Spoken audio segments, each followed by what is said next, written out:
in the detailed solution of GATE 2021 thermal engineering or thermal science. Okay, so now take this question. What is this?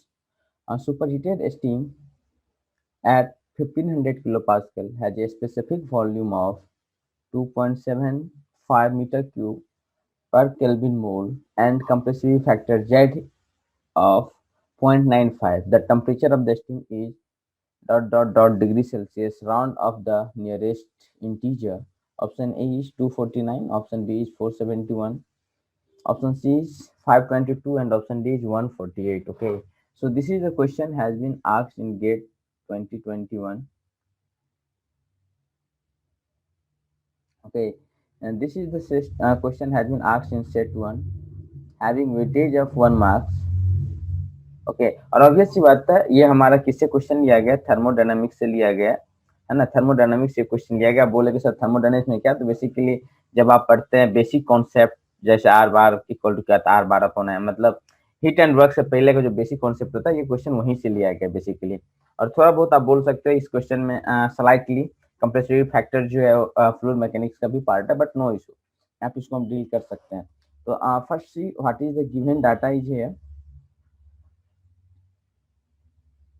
So you can see superheated steam at 1500 kilopascal. That means the pressure is given here. How much?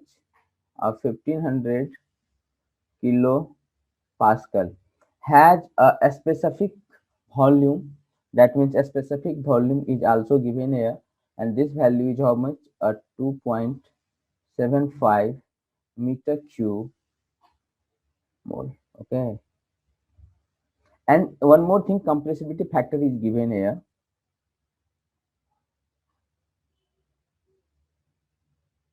Compressibility factor basically हम compressive factor इसमें दिया भी हुआ है Z से denote करते हैं so this thing is given how much 0.95 okay my dear friends so tell me what you have to calculate the temperature of the steam okay ये आपको कैलकुलेट करना है ठीक है तो आपको पता होगा हम क्या लिखते हैं P V equal to Z into N R bar T यही होता है ना अगर हम यहाँ पे एन इधर ले आऊं या मैं कुछ इसको ऐसे भी लिख सकता हूँ पी भी ठीक है अपॉन मैं ले लेता हूँ एन तो ये हो जाएगा Z are bar what is the meaning of are बार यार आर बार का मतलब है यूनिवर्सल गैस कांस्टेंट है ठीक है ना आपको पता है ना आर इक्वल टू क्या होता है आर बार अपॉन एम होता है ना एम क्या है मॉलिक्यूलर वेट है आर क्या है this R is characteristic gas constant this R bar is what universal gas constant ठीक है ना तो यहाँ पे जो मैं आर बार लिख रहा हूँ that means I am talking about the what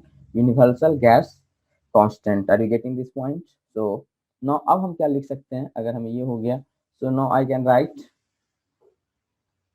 PV equal to what Z R T अब देखो यहाँ पे हमें पी पता है कितना है 1500 okay multiplied by this value is given how much 2.75 equal to how much ZRT तो Z का वैल्यू कितना दिया हुआ बताओ 0.95 आपको पता है R की वैल्यू कितना होता है sorry this one is R बार की वैल्यू कितना होता है 8.314 होता है मल्टीप्लाइड बाय टेम्परेचर ओके एक बात बताओ can you calculate the temperature from there yes you can calculate and if you calculate you will get the value 522.26 Kelvin 522.26 Kelvin है ना अब आप क्या करोगे तुरंत आंसर सी में लगा दोगे ये बेवकूफ है जो उन्होंने आंसर फ्रेम किया है ऑप्शन जो फ्रेम किया है उन्होंने थोड़ा दिमाग कम लगाया इसको एक्चुअली ऑप्शन जो है ना सी ए में डालना चाहिए था है ना 522 बच्चा देखता और तुरंत लगा देता हूँ आंसर गलत है बोलो क्यों क्योंकि ये नहीं ये पूछ रहा आपका जो अभी आया केल्विन में आया बट ये पूछ किस में रहा है डिग्री सेल्सियस में पूछ रहा है okay so you know what will be T so 522.26 minus of 273 okay and then you will get how much 249.26 so it is asking the nearest integer then obviously बात है nearest integer क्या हो जाएगा 249 हो जाएगा okay so what is the right answer my dear friends what is the right answer, A will be the right answer. ठीक है, मजा आता अगर ये ऑप्शन सी को ही मैं कर देता। तो बच्चे यहाँ से ये देखो क्या बोलता हूँ मैं आपको, क्लासरूम के में भी बताता हूँ बार बार कि एग्जाम में आपका पैसेंस भी चेक होता है, आपको नहीं पता चलता है कि कैसे, बट होता है। अगर आपके पास पैसेंस नहीं है, आप हड़बड़ी में हैं, then what you will get the answer, you will go through the option and you will find one option obviously, and you can take this one, finally you know that you have made the wrong, okay। So keeping patience also in the examination। तो थोड़ा सा उन्होंने option में मतलब समझ रहे हो ना, अगर होता तो अच्छा था, but okay. So this was the very easy question going to discuss in the very basic concept of the thermodynamics, and you can solve this one। So my dear friends, now take this question, okay। So what is this question, let's see। A rigid insulated tank is initially evacuated. It is connected through a valve to a supply line that carries air at a constant pressure and temperature of 250 kilopascal and 400 Kelvin respectively. Now the valve is opened and air is allowed to flow into the tank until the pressure inside the tank reaches to 250 kilopascal, at, at which point the valve is closed, okay। Assume that air behaves as a perfect gas with a constant property. Cp is given 1.005 kilojoule per kg Kelvin. Cv is given 0.718 kilojoule per kg Kelvin. R is given 0.287 kilojoule per kg Kelvin. So a final temperature of the air inside the tank is dot dot dot Kelvin, round off to 1 decimal place, ठीक है। So and obviously बात है, this question has been asked in GATE 21, है ना। Set 1 का question था, how much 2 marks का weightage था। ऑब्वियस सी बात है, क्या है सब्जेक्ट हमारा, थर्मोडायनामिक्स है। अब मैं बोलूंगा थर्मोडायनामिक्स में कहाँ से लिया गया क्वेश्चन, तो आप बोलेंगे सर ये जो क्वेश्चन है ना वो अनएसटीडी प्रोसेस से लिया गया है। कहाँ से लिया गया है, अनएसटीडी प्रोसेस से लिया गया। अब मैं आपको बता रहा हूँ, मैं आपको एक, अगर आपने ऑफलाइन क्लास लिया है या मैं ऑनलाइन क्लास किया होगा गेट फॉरम का, तो मैं आपको बताया था कि देखो आपको कैसे पता चले अनएसटीडी है। तो मैं आपको कुछ एग्जाम्पल बताया था कि कभी भी कोई चीज को फिल किया जा रहा हो, जैसे कोई टैंक है इसको हम फिल कर रहे हैं, तो समझ जाना this is the case of unsteady process. जैसे कि बैलून है उसको हम हवा भर रहे हैं, फुला रहे हैं, so this is the process, this is the unsteady process. या कोई हमारे पास एक घीसल है जो कम्प्लीटली फिल्ड है, और इसको अगर मैं वैक्यूम मतलब इसको मैं क्या कर रहा हूँ, खाली कर रहा हूँ, दैट मीन्स वैकेंट कर रहा हूँ, तो भी क्या अनएसटीडी प्रोसेस है। तो अगर ये कुछ इस टाइप का कीवर्ड आपको मिल जाए तो इससे आपको ये एटलीस्ट पता चल जाता है कि जो हमारा जो प्रोसेस है वो एसटीडी है अनएसटीडी है। तो यहाँ पे देखो बोल रहा है connected through a valve of supply line that carries a constant pressure and temperature इतना। तो आप बताओ इसको हम कैसे कर सकते हैं, तो आप समझो इसको। ये भी बहुत इजी क्वेश्चन है, ऐसा क्वेश्चन मैं आपको बता रहा हूँ, you have solve the question in the class, ठीक है ना। अभी मैं बताऊंगा जब पूरा डिटेल सॉल्यूशन दूंगा तब मैं बताऊंगा same question with the same data with the same answer I have done in the classroom notes. Same question आपको मिल जाएगा, डाटा भी सेम है और आंसर भी सेम है, ठीक है ना। तो सेम क्वेश्चन आपको क्लासरूम के नोट्स में भी मिल जाएगा। अगर आप गेट फॉरम का इधर ऑनलाइन ऑफलाइन स्टूडेंट है तो आपको ये चीज मिल जाएगा वहां पे, ठीक है। तो आज जो हम देखते हैं कैसे इसको सॉल्व कैसे कर सकते हैं पहले। तो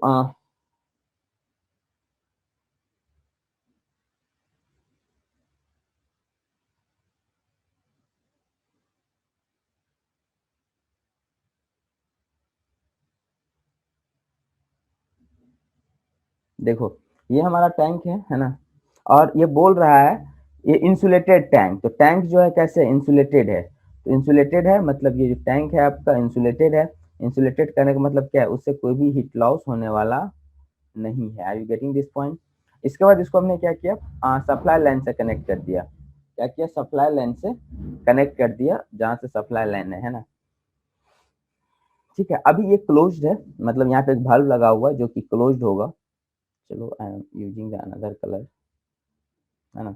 यहाँ पे अब क्या होगा, इधर से हमारा गैस आ रहा होगा, है ना, गैस आ रहा होगा यहाँ पे, फिर हम इसको ओपन कर देंगे, वाल्व को हम ओपन कर देंगे। तो आपको पता है जो पीआई है, जो इनिशियल प्रेशर है, जो गैस का प्रेशर है, जो वो हमें दिया हुआ है, कितना दिया हुआ है, tell me how much this is given, 1500 kilo pascal, है ना।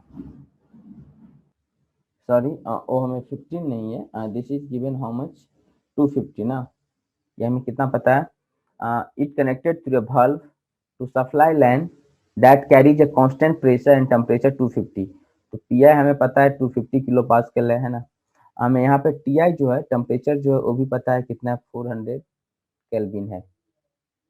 अब देखो अभी पे ये क्लोज, अभी बल्ब जो था क्लोज था। अब हम इस बल्ब को क्या करेंगे, ओपन कर देंगे। अगर हम बल्ब को ओपन कर देंगे तो गैस क्या होगा, इस टैंक के अंदर आने लग जाएगा। ऑब्वियसली बात है, पहले बल्ब क्लोज था और ये टैंक था। और एक चीज और बोल रहा है कि देखो ये जो टैंक है ना इनिशियली इवैक्यूएटेड है। इनिशियली क्या है, इवैक्यूएटेड। देखो जब हम क्वेश्चन सॉल्व करेंगे तो वन जब हम लिखेंगे तो आप समझ जाना यह इनिशियल कंडीशन ऑफ टैंक है। क्या ये, this is initial condition of tank है, बिल्कुल सही बात है। और अगर मैं टू लिखूं तो दैट मीन्स ये फाइनल कंडीशन ऑफ टैंक है। क्या ये फाइनल कंडीशन ऑफ टैंक है, ठीक है, अच्छी बात है।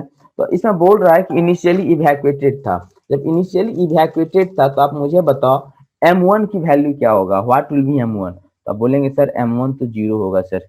m1 क्या होगा, जीरो। क्यों, क्योंकि इवैक्यूएटेड है, उसके अंदर कुछ भी नहीं था, एक तरह से वैक्यूम, इनमें कुछ भी गैस नहीं था, तो M1 क्या हो जाएगा, जीरो हो जाएगा। अच्छी बात है।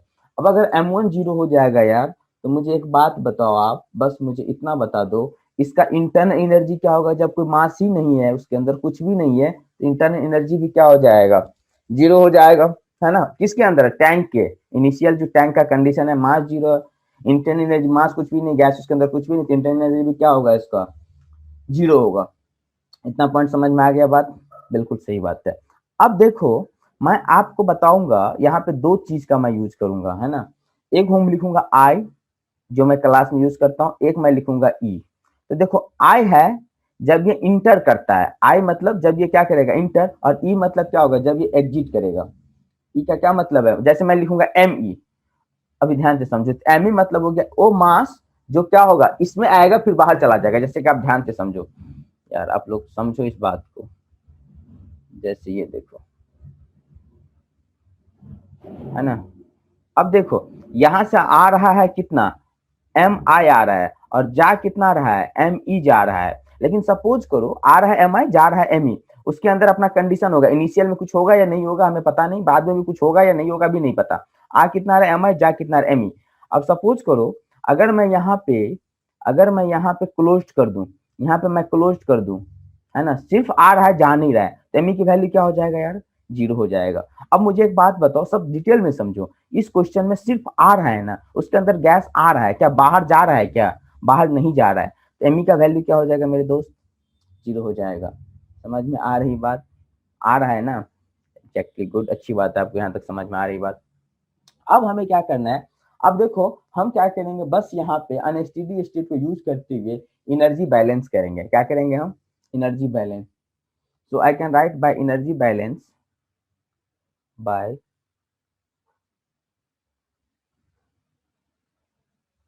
energy balance in unsteady state,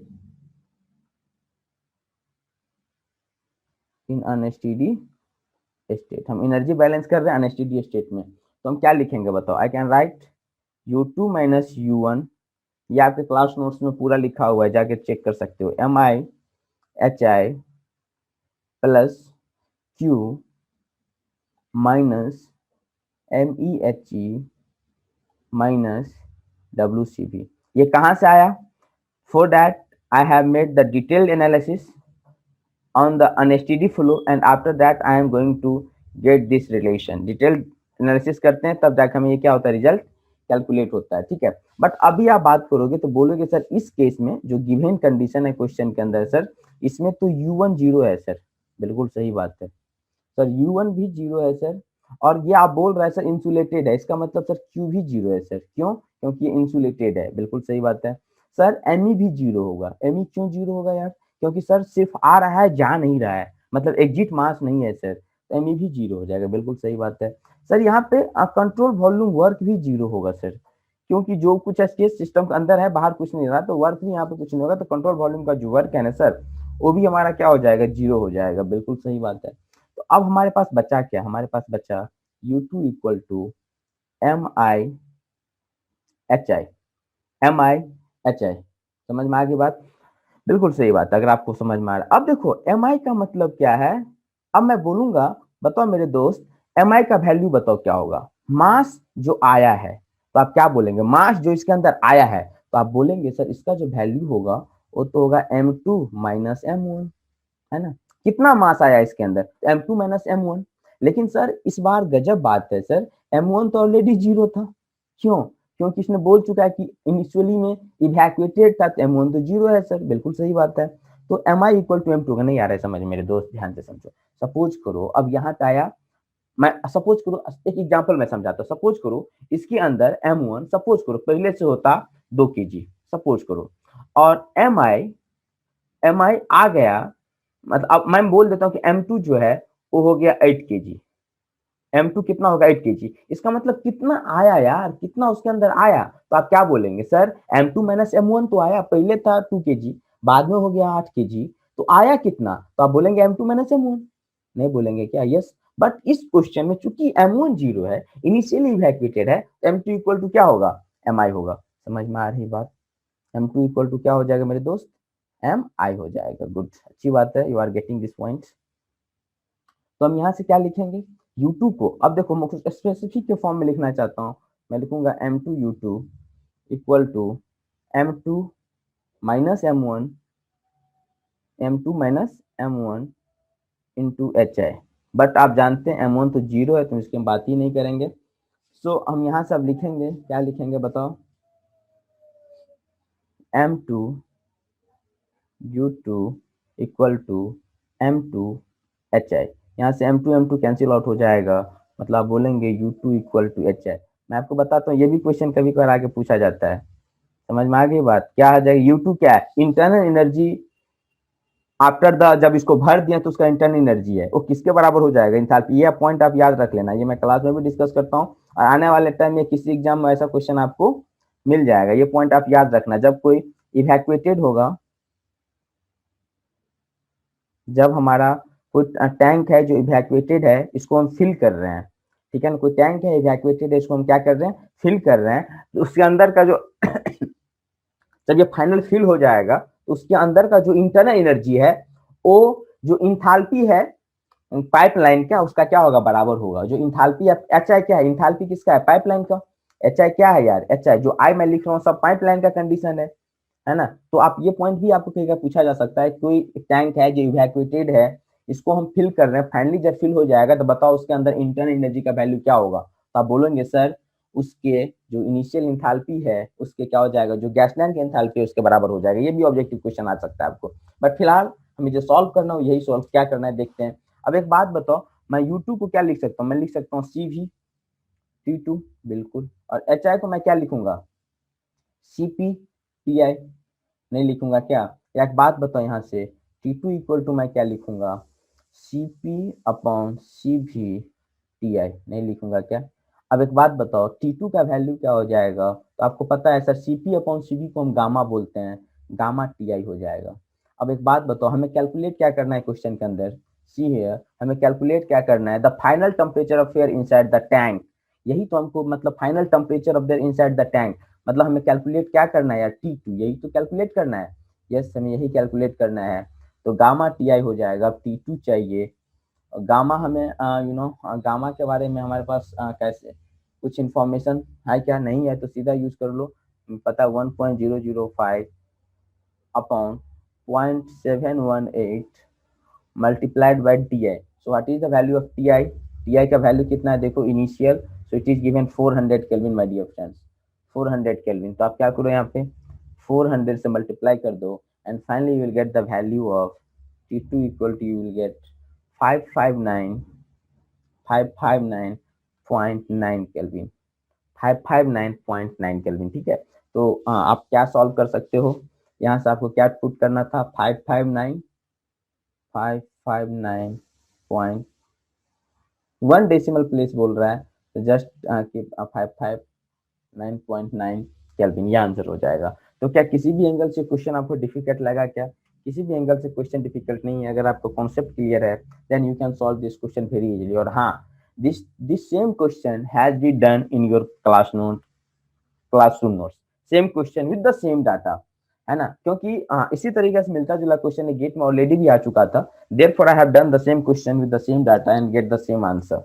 और एक चीज पता है, ये क्वेश्चन में थोड़ा और ट्विस्ट आ जाता जब ये केल्विन की जगह डिग्री सेल्सियस कर देता, थोड़ा और मजा आ जाता, क्योंकि बच्चे को टेम्परेचर यहाँ से किस में निकलेगा, केल्विन में निकलेगा, और चूंकि इसके पास पैसेंस की कमी है तो 559 पुट कर देता और आंसर गलत हो जाता। अगर ये पूछ लेता कि find the temperature in degree Celsius, तब हो सकता और भी ज्यादा बच्चा इस क्वेश्चन को गलत करके आता, 559 पुट कर देता। Are you getting this point? तो ऐसे करके आपको तैयार रखना होगा अपने आप को mentally.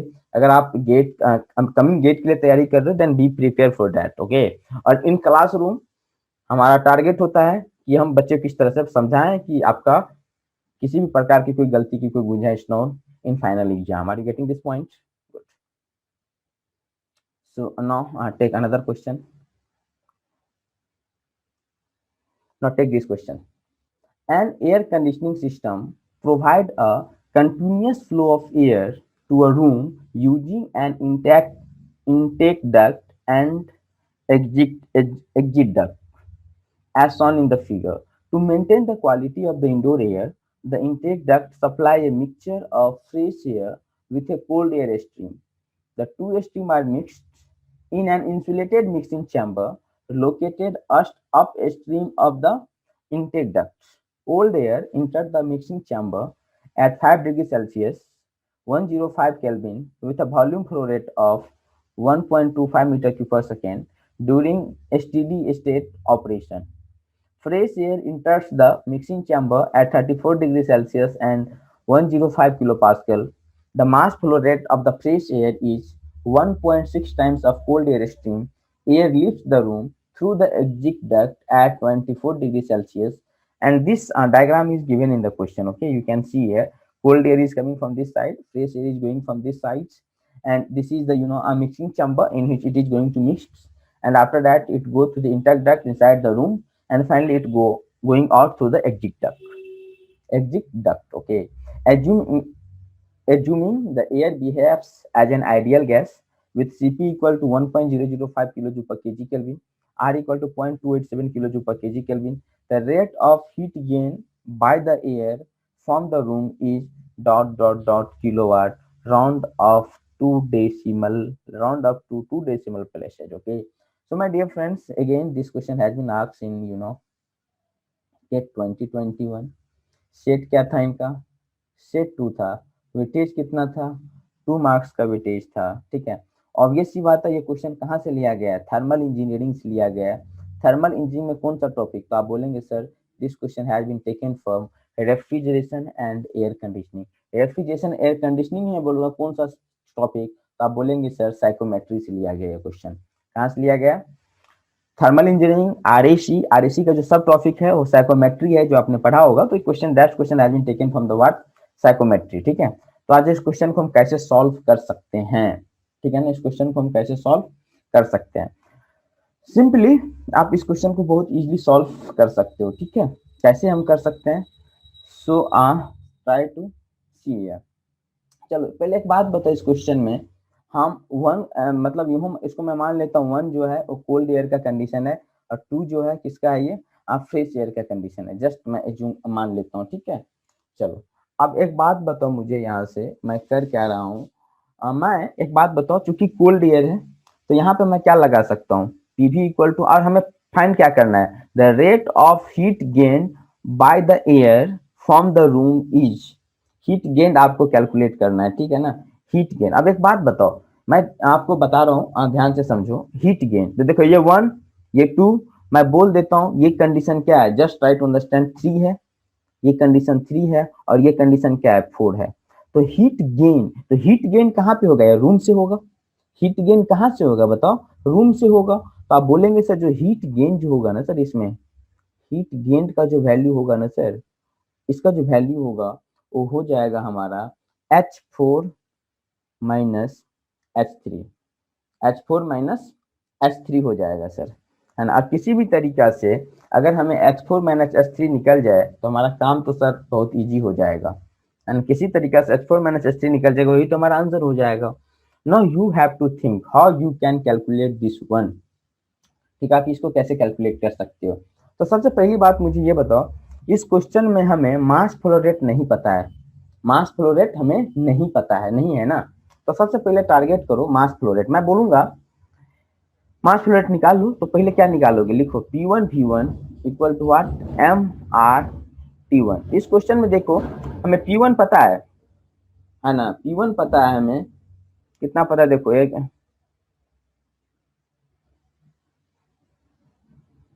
the 2ST mix insulated mixing chamber located at the cold air enters the mixing chamber at 5 degree Celsius 105 kelvin. यहाँ पे कितना पे कर रहा है ये, 5 डिग्री सेल्सियस पे, और हमारे पास जो उसका जो प्रेशर है कितना है 105 पे, with a volume flow rate at 1.25, ठीक है ना, इतना है। तो यहाँ से क्या आप M1 निकाल सकते हो, तो कितना है, ये है 105। What is the value of V1, तो the value of V1 is 1.25 equal to MR T1। सब पता है आपको, T1 भी पता है, तो क्या आपको यहाँ से M.1 निकल जाएगा, मास फ्लो रेट 1, यस निकल जाएगा। दिस वैल्यू इज 1.645 kg पर सेकेंड। आपको मास फ्लो रेट आ गया किसका, 1 पे। और एक चीज देखो, यहाँ पे देखो क्या लिखा है, the fresh air entering the mixing chamber इतना, the mass flow rate of fresh air is 1.6 times of cold air stream. तो M1 किसका है, कोल्ड एयर का है, तो M2 का वैल्यू क्या हो जाएगा मेरे दोस्त, M2 का क्या हो जाएगा 1.6 M1 ये वैल्यू कितना हो जाएगा 1.6 multiplied by 1.645 and if you solve my dear friends, then you will get the value, you will get this value is equal to 2.632 kg पर सेकेंड। इतना पॉइंट आपको पता चल के गुड। अब हम क्या करेंगे, देखो आपको पता है मिक्सिंग के टाइम में एनर्जी बैलेंस लगाओ। After mixing, after mixing, after mixing क्या होगा, तो बोलेंगे सर जितना एनर्जी पहले है, अगर मैं बात मिक्सिंग कहाँ पे हो रहा है, देखो ये है ना मिक्सिंग चैम्बर यार, यहाँ पे मिक्सिंग हो रहा है, इधर से 1 आ रहा है, इधर से 2 हो रहा है, मिक्सिंग होने के बाद कितना हो रहा है 3 हो रहा है। तो मैं देखूंगा एनर्जी तो हर जगह सेम होगा, मिक्सिंग चैम्बर होगी क्या इसको, तो यहाँ से आएगा इधर जाएगा, और ये मिक्सिंग चैम्बर में क्या होगा, ये मिक्स होगा, है ना। तो आप लिखेंगे यहाँ से एनर्जी बैलेंस करेंगे बाय मिक्सिंग, और energy balance, energy energy balance. जब आप एनर्जी बैलेंस लिखेंगे तो क्या लिखेंगे बताओ, आप लिखोगे M1H1 plus M2H2 equal to M3 dot है H3 डॉट।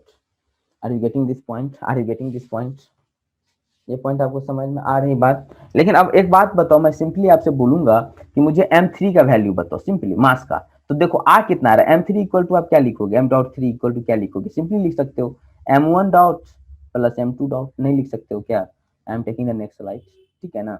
देखो मैं बोलूंगा M3 डॉट की वैल्यू बताओ, तो आप क्या बोलेंगे sir M1 dot plus M2 dot, यही तो होगा, क्योंकि मास तो कहीं खराब नहीं हो रहा है, जितना आ रहा है इधर आ रहा है और ये आ रहा है। M3 का वैल्यू क्या होगा, दोनों का एडिशन, तो M3 का वैल्यू कितना हो जाएगा बताओ, you can right 1.645 plus of 2.632 and you will get the value of 4.277 kg पर सेकेंड।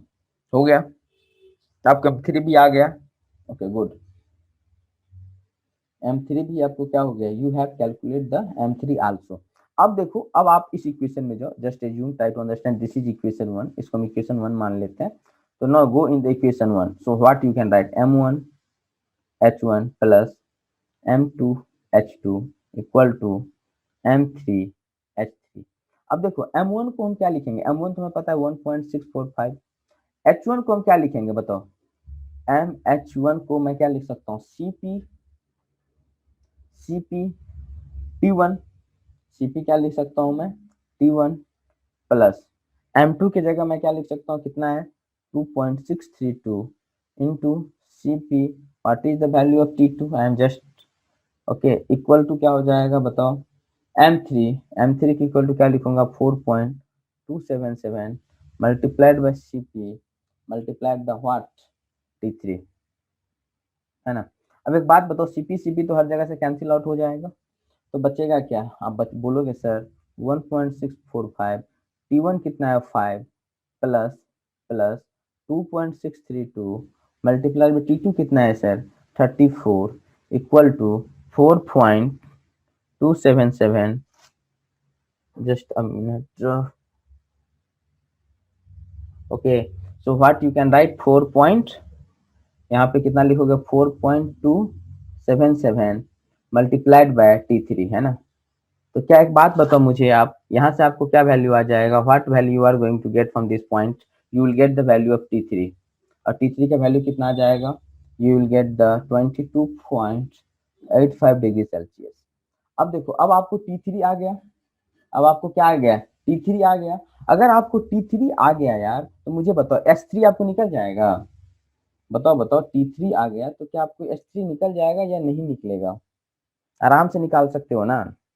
अब देखो, अब हमें का टारगेट क्या है, इतना पॉइंट आपको समझ में आ गया, हमारा टारगेट है T3। T3 क्यों, अगर हमारे पास T3 आ गया यार तो हम S3 तो फाइंड कर सकते हैं, कैसे, CP करके, CP करके हमें क्या आ जाएगा S3 आ जाएगा, इसीलिए हमने T3 कैलकुलेट किया है ना। अब देखो क्वेश्चन में अगर हम बात करेंगे H4 की बात करूंगा तो H4 भी क्या हो जाएगा CpT4 है ना। अब एक बात बताओ, इस क्वेश्चन में हमारे पास ये दिया हुआ है the air lift the room through the exit duct at 24 degree celsius, मतलब आपको T4 पता है 24 degree celsius, are you getting this point और नॉट, आपको T4 भी पता है T3 भी पता है ना। अब एक बात बताओ, मैं बस यहाँ पर लिखना चाहता हूँ, just try to understand heat gained, तो S3 माइनस S4, लेकिन ये तो पर केजी के लिए हो गया ना, तो मास फ्लो रेट कितना है बताओ, तो आप बोलेंगे सर यहाँ पे M3 इक्वल टू क्या है M4 है, M3 और M4 क्या है सेम है, जितना यहाँ से जाएगा इतना ही कि यहाँ से आउट होगा, M3 M4 सेम है, तो आप यहाँ से लिखोगे हीट गेन्ड का जो वैल्यू हो जाएगा सर,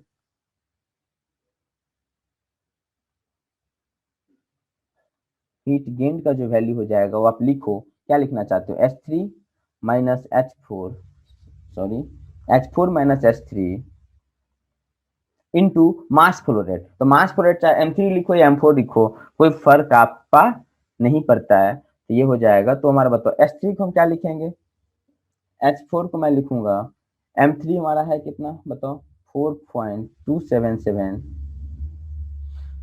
मल्टीप्लाइड बाय क्या लिखोगे CpT4 माइनस ऑफ CpT3, यहाँ तो Cp भी कॉमन ले लो, तो 4.277 मल्टीप्लाइड बाय Cp, तो Cp का वैल्यू कितना है 1.005, what is the value of T4 my dear friends 24, what is the value of T3 22.85, okay, and you will get the answer, you will get the answer, so what is the final answer, so 4.963, 4.963 kilowatt, 4.963 kilowatt, 4.963 kilowatt, तो आपको कितना यहाँ पे put करना था 4.963।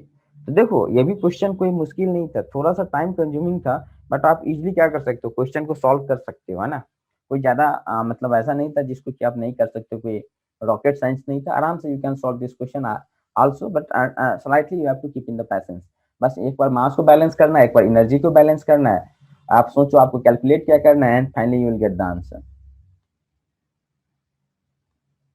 Okay, now I take this question, in which of the following pairs of cycle both the cycle have at least one isothermal process, कम से कम एक isothermal process है, ऑप्शन ए है Bell Coleman cycle and vapour compression refrigeration cycle, option B है diesel cycle and Otto cycle, option C है Carnot cycle and Stirling cycle, option D है Brayton cycle and Rankine cycle.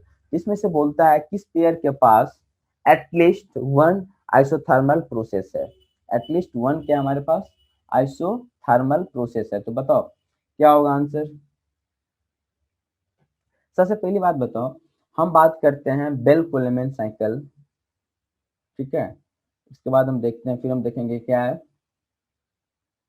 ये भी question हमारा जो है just try to understand set 1 का question है ना, ऑब्वियस सी बात है मॉर्निंग का पेपर है, इसका वेटेज ओनली 1 मार्क्स का क्वेश्चन है ना, ऑब्वियस सी बात है, आप ये बोल सकते हैं ये जो क्वेश्चन है सर ये थर्मल इंजीनियरिंग का क्वेश्चन है, इसका क्वेश्चन है ये थर्मल इंजीनियरिंग का क्वेश्चन है, थोड़ा सा उसमें पावर प्लांट का भी साइकिल है ना, डीजल साइकिल की भी बात हो रहा है, ऑटो साइकिल का भी बात हो रहा है, और आरईसी भी है, वेपर कंप्रेशन रेफ्रिजरेशन साइकिल। तो मतलब समझो तीनों है, तो सब साइकिल है इसमें इन्वॉल्व, इसीलिए बस ओनली थर्मल इंजन बोलते हैं, क्योंकि डीजल ऑटो हो गया एसी इंजन का पार्ट, वेपर कंप्रेशन हो गया आरएसी का पार्ट, ब्रिटन साइकिल और रैंकाइन साइकिल किसका हो गया, पावर प्लांट का पार्ट हो गया। So basically this is the question from the thermal engineering, है ना। तो एक बात बताओ, अगर मैं बात करता हूँ पहला, जस्ट ट्राई टू अंडरस्टैंड, अगर मैं ब्रिटन साइकिल की बात करता हूँ, तो ब्रिटन साइकिल कैसे होता है बताओ। अगर आपने पढ़ा होगा मेरे दोस्त, तो पता है this is what TS diagram, and I am going to draw the Brayton cycle, यही होगा ना। दिस इज 1 2 3 4, है ना। अब मैं आपको बताता हूँ यहाँ से क्या है, 1 से 2 क्या लगा होगा बताओ, 1 से 2 कंप्रेसर लगा होता है। आप बोल सकते हो सर 1 से 2 जो है ना यहाँ पे क्या लगा होगा, 1 से 2, तो very easily we can say sir 1 से 2 तो हमारा कंप्रेसर लगा हुआ है। बिल्कुल सही। 2 to 3 किस में जा रहा है, तो आप बोलेंगे सर यहाँ पे अगर मैं बात करूंगा तो कंबसन चैम्बर होगा, या नहीं तो एक तो समझो बॉयलर है, और या आप बोल सकते हो उसको कंबसन चैम्बर बोल सकते हो, ठीक है। इसके बाद क्या है हमारे पास, टरबाइन है ना, और इसके बाद इस ये हमारा क्या एक तरह से हीट एक्सचेंजर है ना। तो आपको पता है यहाँ से 1 से 2 क्या है, आइसेंट्रोपिक कंप्रेशन इन कंप्रेसर है, आइसेंट्रोपिक कंप्रेशन है। 2 to 3 क्या है, कांस्टेंट प्रेशर हीट एडिशन है। 2 to 3 क्या है, कांस्टेंट प्रेशर हीट एडिशन हो रहा है ना। 3 to 4 क्या है, आइसेंट्रोपिक एक्सपेंशन है, आइसेंट्रोपिक एक्सपेंशन हो रहा है टरबाइन के अंदर। What is 4 to 1, constant pressure heat rejection हो रहा है। तो यहाँ पे आप देख पा रहे हो both the cycle have at least one isothermal process. तो इसमें तो यार आइसोथर्मल प्रोसेस नहीं है, इसमें कहीं पे भी आपको आइसोथर्मल प्रोसेस नहीं मिल रहा है, तो ये ब्रिटन साइकिल वाला जो है वो आपका आंसर नहीं हो सकता है, ठीक है। दूसरी बात, चलो हम रैंकाइन साइकिल को देख लेते हैं। अगर हम यहीं पे देखना चाहेंगे रैंकाइन साइकिल को भी चलो देख लेते हैं, तो रैंकाइन साइकिल कैसे होता है, मैं तो रैंकाइन साइकिल की बात करेंगे तो आपको पता है इसका जब आप टीएच डायग्राम ड्रॉ करोगे तो क्या होगा, रैंकाइन जस्ट